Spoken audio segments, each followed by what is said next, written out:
frame rate, especially as you've got the choice here of either 8 or 12 gigs of DDR4 RAM as well. So yeah, no problem with the multitasking, no matter how many apps are running in the background. And of course, we've got full 5G support built into that 765 or whatever, actually part of the chipset. So whenever 5G does have to come to your neck of the woods, you are covered. And I'm also hoping you'll get all-day battery life for the OnePlus Nord as well, because it's got 4,115 milliamp cell stuff in there. All those probably things that last the day with battery size around that sort of area. And the 765G is fairly energy efficient. And it's great to see that the optimized charging feature is back on board here on the OnePlus Nord as well. Pretty easy to leave your smartphone charging all night long plugged in.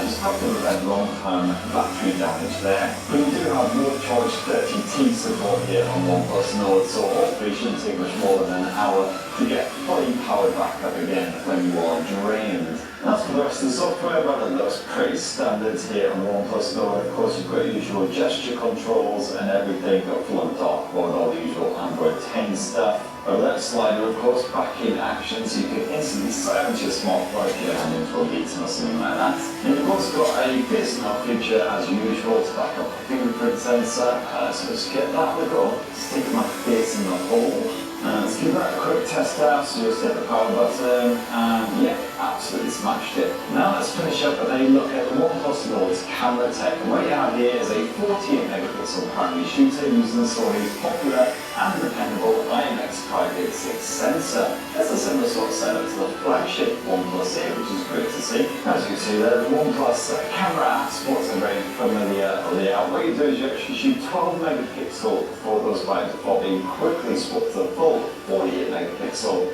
up top like so. If you desire that extra bit of detail smashed in there. You can also swap to the OnePlus Nord's 8 megapixel ultra wide angle lens at any point with a quick tap of this little icon here. As you can see, it just offers a nice widespread view. Otherwise, you tap in, I'd say 2x zoom, but it's of course just digital zoom because there's no telephoto lens here on the OnePlus Nord. And if you want to get in super close to your subject to take a crazy close-up, then what you want to do is swap to the super macro feature, which uses the 2 megapixel macro lens. I think it's mostly pointless. Other people would disagree, but they're mostly wrong. And finishing off that quad lens setup here on the OnePlus Nord is a 5 megapixel depth sensor. So I'll just help to add a nice depth effect, as you can see, to the shots. Sort of blur out the background and keep the subject nice and crisp. And you've got a handful of other camera modes to play around with here on the Nord, including OnePlus's dependable nightscape mode, which is allowing you to capture lots of different exposure shots, really brightens up your shot. But from pro controls as well, with of course get the level action, so you can make sure you get a nice flat shots. You can shoot in JPEG as well as RAW, as you can see there. Maybe got the full JPEG 48 megapixel option too. When it comes to shooting some home movies as well, you can go all the way to 4K resolution, of course, as you can with most smartphones these days, but it does max out at 30 FPS. You can't shoot 4K in full 60 FPS like with some other OnePlus phones. But you do have the option of shooting a 21:9 aspect ratio here on the OnePlus Nord, which is quite funky at that 4K level. So as you can see there, with the front-facing camera, you can actually shoot 4K and up to 60 FPS still. And speaking about front-facing camera, let's swap to that now. So the primary lens, the dual lens setup, is a 32 megapixel lens that uses Sony's IMX616 sensor, as you say, capture hopefully a nice crisp detailed selfie. And quite actual with the whole group of SDs or whatever, is obviously 8 megapixel ultra wide angle mode.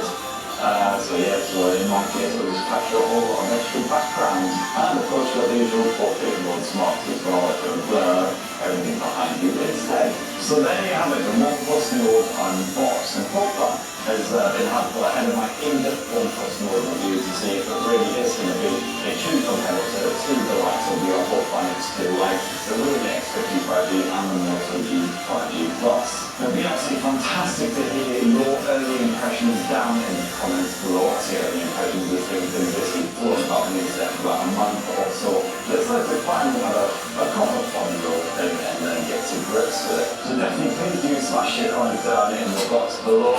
Hold that, hit the subscribe button, ding the notifications bell, all the usual now and again, but most importantly, have yourself a lovely day before. Cheers, everyone. Bye. I don't know whether it's your technique or like your gums or the fact that I got my sternum done last February, but like it's really kind of like pain free. I'm actually surprised.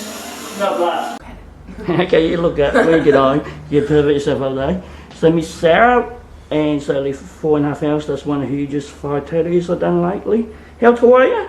5'11". 5'11", I'm 6 foot tall, so she's barely walked through my door properly, so well, I got all that done in one go. She's done really, really, really well. Go back the other side, that's there. See that front of the snake, and go in the other side again.